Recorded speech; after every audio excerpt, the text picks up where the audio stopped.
My name is Elena, and welcome to The Long and Short of It. Today we will be joined by local activist and co-chair of the Education Fund of Rights and Democracy, Mary Garish.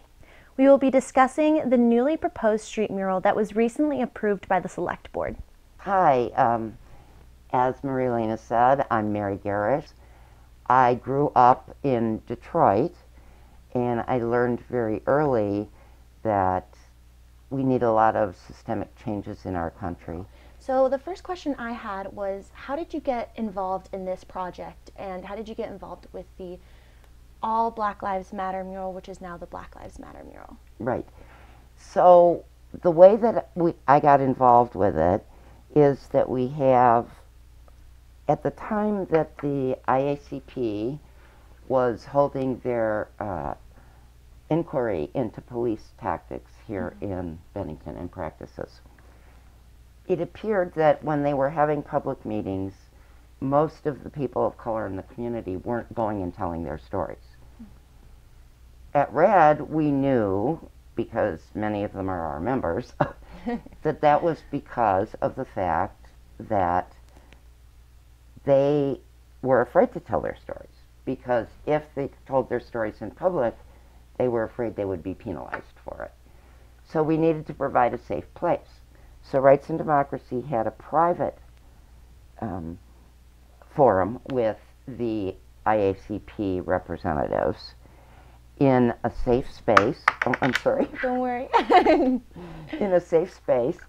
And we had more than 50 people come, and they told their stories, and it made a big impact. So as a result of that get-together, we were talking about doing something tangible where we could project a visible image that the town of Bennington supports people that are people of color. There was a group of RAD members who were artists, and they said, we would love to do a street mural. And we had seen the one that was in Hollywood, and that looked like it was really good because we also had Pride Month coming up in June.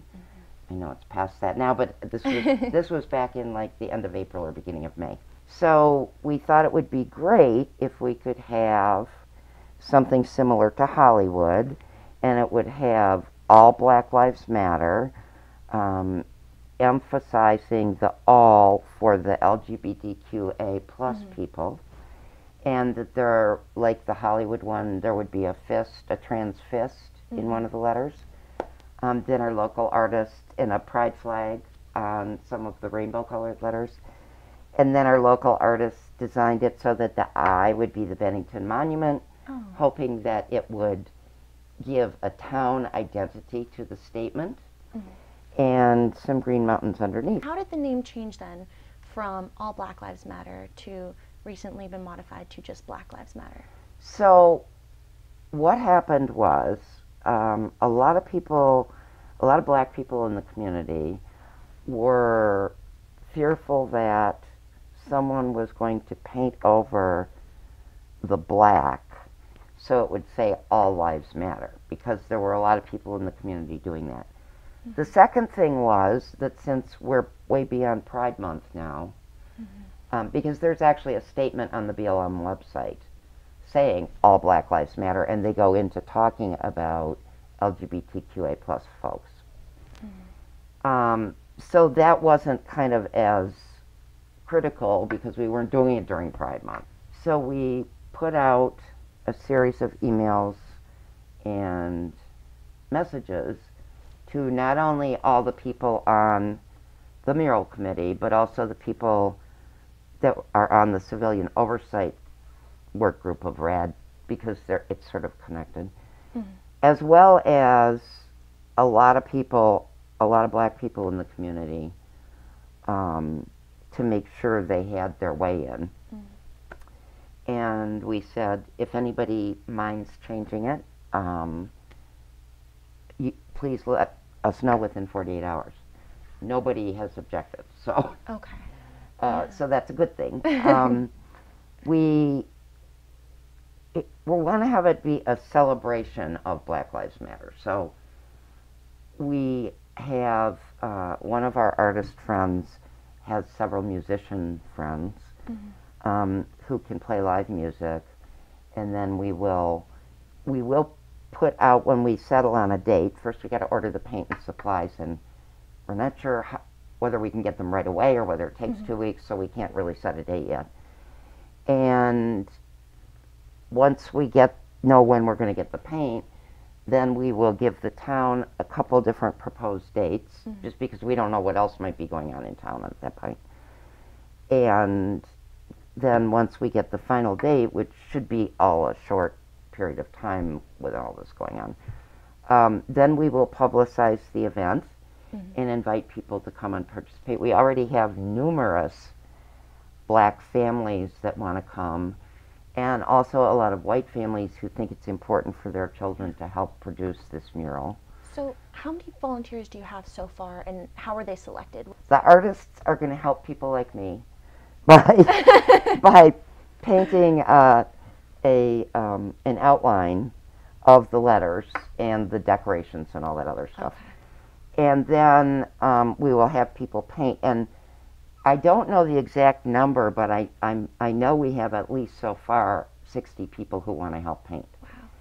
What we're probably going to do, because we have to have masks, we have to have the social distancing, so what we're probably going to do is, within the letters that are marked out by the masking tape, we want to make sure that younger folks, Black and white, have a chance to paint this, because they need that reinforcement to go forward in their lives. And quite frankly, we don't want anyone to be excluded, which is why we're not just going to have like one person paint each letter. We want this to be a real community project, and it's not costing any taxpayer money, as you may know. So I know there are people that don't like it and that object to it, and they're entitled to their opinions. Yeah, and I was just going to ask that, what objections have you seen so far? Have people come forward? Oh, yes. Actually, very, very many people, and I would venture to say at least a couple hundred, have come forward to us at Rights and Democracy, as well as on Facebook, as well as to the select board in emails. The overwhelming majority of the people are saying all lives matter, so I don't want to focus on Black. And of course all lives matter. When we were doing the presentation, I was talking about the Save the Whales, to use an analogy, the Save the Whales campaign. Okay, I think we all remember that. That was not political. That was a moral thing. Like, we want to preserve our ecosystem and the balance of the ocean ecosystem. So Save the Whales did not mean we don't care if the dolphins die, we don't care if the shrimp die, we don't care if the tuna die. It meant that right now the whales are in crisis and they need our help. And by helping the whales, we're really helping the whole ocean, right? Because the ecosystem will be in balance then. Well, so it's the same thing for this all lives matter stuff. And then there are those who say, I'm excluded because I'm white. No, you're actually not excluded at all, and you've never been excluded. In fact, usually when the word all is used historically, like in the Constitution, the Pledge of Allegiance, etc., down the line, it all meant white, because people of color weren't counted in that. They were either slaves, or they were on reservations, or they were indentured servants. And so all did not mean people of color. And that's why we need to fix it, right? So that's, and there's never going to be a time when everybody agrees with it, and that's fine. We are all entitled to our opinion, and each entitled to our opinion. I do think that the overwhelming response against this has a significance, because whereas when we first started this, there were a lot of people in town really nice people, good people, friends of mine, that said, "Oh, we don't have racism in Bennington. People don't discriminate here in Bennington. And if you don't either live in a neighborhood where you see it on a pretty regular basis, or if you don't have friends who are marginalized," and I'm not I mean, even whether you're disabled, whether you're poor, whatever, there's all kinds of discrimination. But if your demographics are such that you live in an area where there are no people of color and where it's all professionals and you're all homeowners and not renters, you don't see it happen because it doesn't get publicized. So the one thing that I would say about all these terrible, and some of the emails are really disgusting, I mean, like, or messages, but the fact is that even the ones that are a little bit more benign, like, all lives matter, you need to put, you know, I think all of that shows a lack of consciousness on the part of our general public about the systemic injustices that people go through every day for any number of reasons. But because we want to restore systemic justice, we're focused on black. And people also ask me, well, I don't like that because I'm white, because I'm excluded. And I say, well, I'm Lakota. And I certainly can tell you that my peoples have been slaughtered for centuries, okay? That does not mean we don't support Black Lives Matter. And in fact, all of the tribes, uniformly, do support Black Lives Matter, because we know that that doesn't mean our lives don't matter. It means if the black lives, the black people who are getting killed and marginalized so badly from the time of slavery are considered an equal and dignified part of society, everyone else will be too. So that's the whole principle behind it. And what do you hope that this street mural will bring to Bennington? What do you hope that people will take away from it? What I hope is that people will come to Bennington, they will see it in front of the town hall, and there has been some, you know, some people have said, oh, there are more visible locations you could put it at, and there are. But there's a reason that it's in front of the town hall, which is to make a statement that the town of Bennington welcomes diversity and embraces our diversity. And whether or not that's currently true, it will send a message to people coming to the town that they're welcome there. Just the fact that it was allowed to be put there. And hopefully it will also send a message to people growing up in this town about what's important and the morality of Black Lives Matter. So I think that when people come into town looking for a job, whether it's an hourly job or a professional job or, you know, whatever kind of job, they'll feel like they're welcome. I know a lot of workers, whether they're doctors and professionals or whether they're teachers or whether they're workers at Mac Molding, you know, that have moved out of town because they don't feel welcome here. And that's something we need to fix. And we can't, it will also expand awareness because, as I said, there are a lot of people who are like, oh no, Bennington isn't like that. But I think now that they're seeing all these Facebook posts and, you know, there's even a petition circulating against it and all that kind of stuff, it's not possible to deny it. If they don't have to hear about it, they can ignore it. If it's right there, you can't ignore it.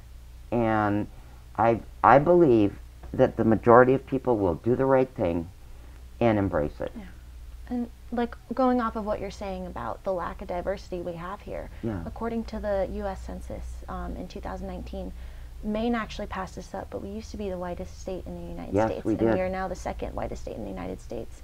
So do you hope to see more diversity, and what do you think it'll take for the town of Bennington to see more diversity? I do hope to see more diversity, and I think everybody does. And what I think it will take is a shift in culture, because and I'm not, so the town of Bennington has been run by certain people in certain positions, and I'm not referring to the select board because they get elected periodically, for so many years.